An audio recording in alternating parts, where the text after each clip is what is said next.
All right, you guys. Our last guest is a legendary singer-songwriter. He has a new album, and his work continues to inspire the next generation of artists. He's also an author, a photographer, and a philanthropist. In 2010, he was named an Officer of the Order of the British Empire. And oh yeah, he also happened to be the founding member of the Hollies and Crosby, Stills, and Nash. Please give a warm round of applause for this year's 2016 Music for Life Award recipient, ladies and gentlemen, Mr. Graham Nash.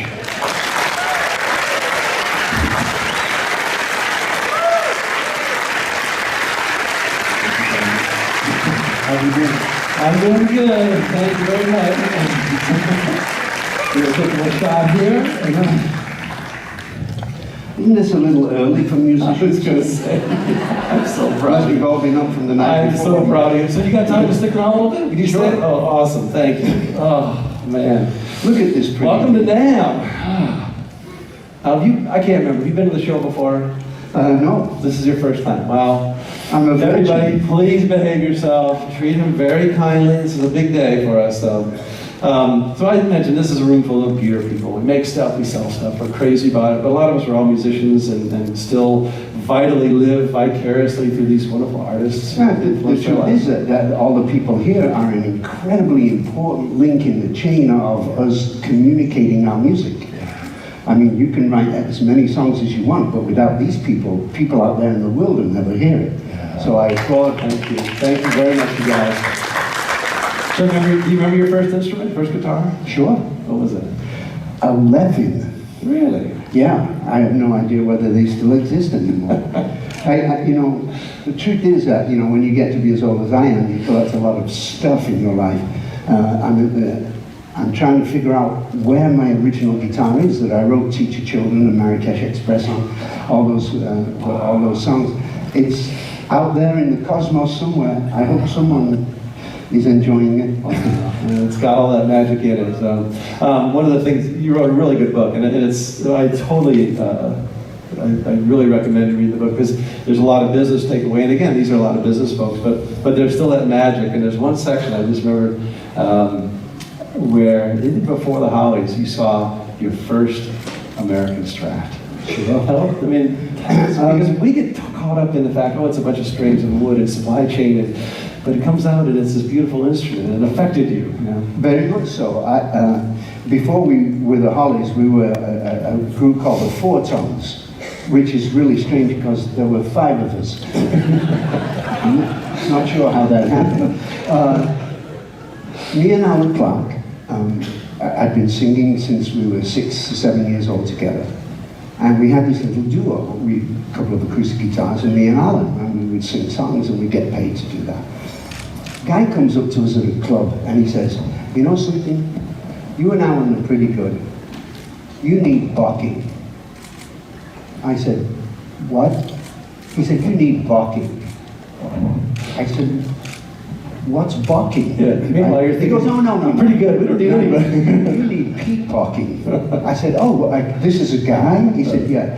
And I said, so why do we need backing? He said, because he can play every solo by every electric guitar player you ever knew in your life. And at that time, you know, Gene Vincent, you know, and great guitar players. And he said, look what I just got from America. And he put this oblong case on the floor and clicked that thing. And it opened, and there was the first Stratocaster I ever saw in my life, and I was completely in love with it. I think Andy's got a great job. Wow. If he is spearheading Fender into the future, it's in good hands. But I think everyone can remember their first instrument, that the opening the case or setting up that first drum set, the smell and the shine. It's a special thing. You know? And that was an interesting statement that he made, that 90% of people give up after the first year. I didn't. Yeah, it's difficult to play sometimes, and I think that's Jake's message, that there's some instruments that are better as a way to ease into it and becoming musical, and once you cross that barrier, then you're a musician. When I first started playing guitar, I had a Rickenbacker, a little lap steel with the shiny steel front, but it's a lap steel, and I didn't know that. and I'm trying to play a Rickenbacker, pressing down. You want to talk about blood on your fingers? Those frets everyone said. One of the things in business, again, I pulled a lot of actually really great analogies from the book, but one of them was talking about game changers and people are faced with big decisions, and you made a really big decision in some ways. The Hollies were top of the charts. You couldn't really do any better as far as what the dreams were probably at the time, but I guess in today's vernacular, you left a really good corporate gig and went to a California technology startup, you know, with really no money. And you came to California and you worked with David Crosby and Stills. I mean, all my life, I have followed my mother's advice. And my mother's advice to me as a child was, you're a decent person, follow your heart. It will tell you where to go. When I had heard me and David and Stephen sing together for the very first time in Joni's living room, I knew that my world had changed.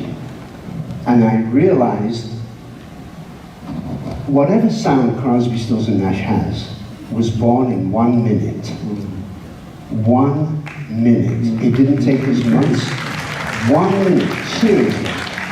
As soon as I heard that vocal sound, I knew I had to go back to England and totally undo my entire life.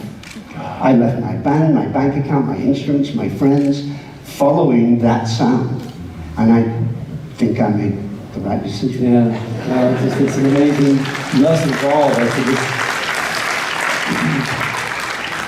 I think the concept of working together in teams also is another one of those things I took away.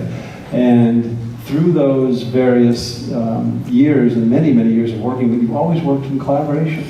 And I think in music and business, that's a really important lesson. Absolutely. Not always easy, though. I mean, some of the people you worked with, like Neil wanted to go off on their own, but you've worked collaboratively, including that involves a lot of forgiveness, a lot of overlooking things. How did you approach that? Always keeping the big Because picture. I've had one simple thing in my mind all the time.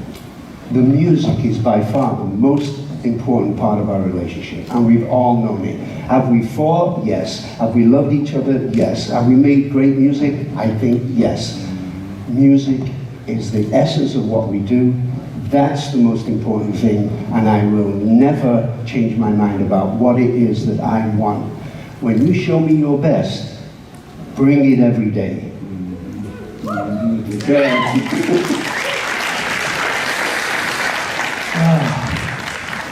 It is an interesting thing when you think about the recording studio of the day. I was always interested in how it was done, and you talk about some early recordings at Abbey Road where you couldn't touch anything. Talk about that and then how that changed. Well, the people at Abbey Road were almost leftovers from the BBC. Yeah. And that's an incredible... Engineers in the traditional sense. I'm telling you, they had white overalls on. They didn't have gloves, but they should have, And you were not allowed to touch that equipment. And the only time that I found that you can touch the equipment is if you sell records. Once you start selling millions of pieces of plasticware, you have a certain power. And what we did with that power is never let it go. If you, as a musician, can't book a studio and get some tapes and some band members together, you're losing out. We never have lost sight of the fact that we are incredibly lucky, that we do have a certain amount of power because we do sell millions of records, and it's a wonderful world. And you had great impact on it. I mean, the idea of you guys helping control how mics were placed and the rooms that you chose and the engineers that you chose, I think that became and now it's on iPhone or iPad. You can make great music. Well, what a transition in one lifetime. It's insane. I mean, my first recording experience was on 2 tracks. Mono, right? 2 tracks. Mono, how do you do that?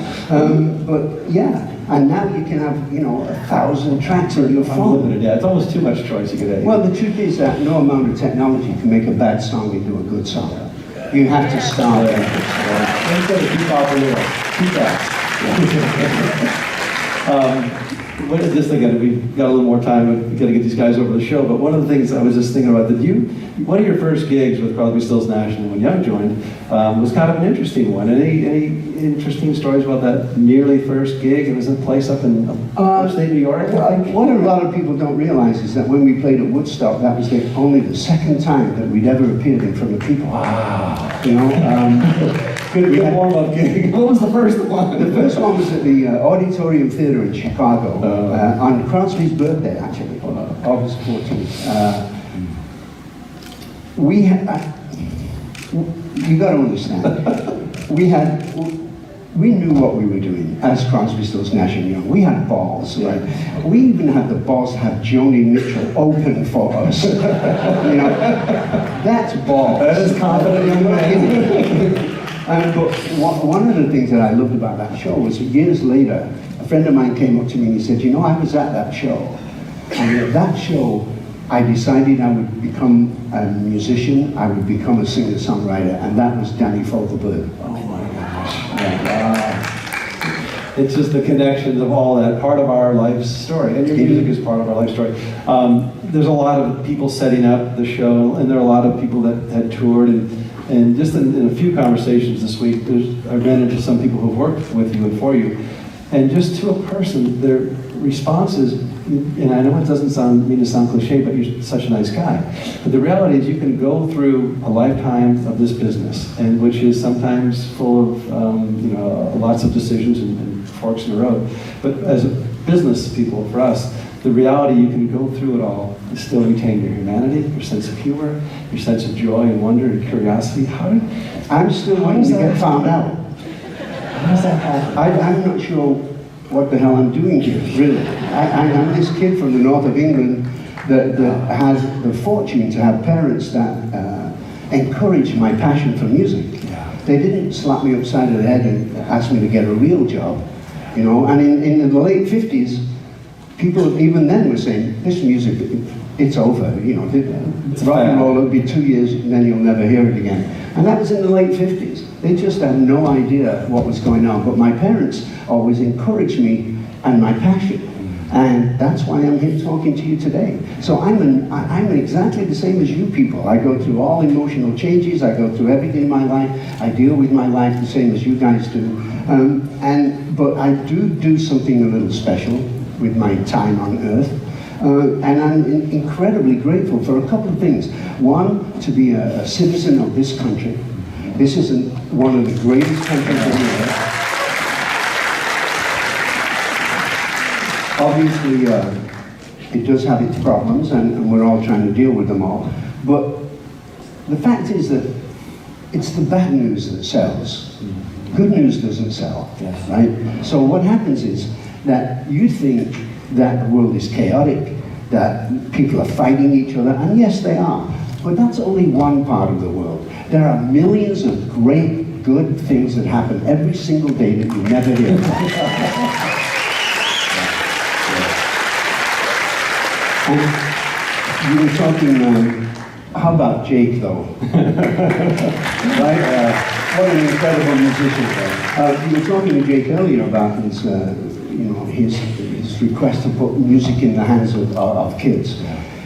It's scientifically proven that if there's music in a school curriculum, kids are less likely to get into gangs, they're less likely to bully, they're more likely to feel better about themselves, they're more likely to make friends and not get into gangs and be a decent student, you know. And it's so sad. I mean, you probably won't ever get a football program cancelled.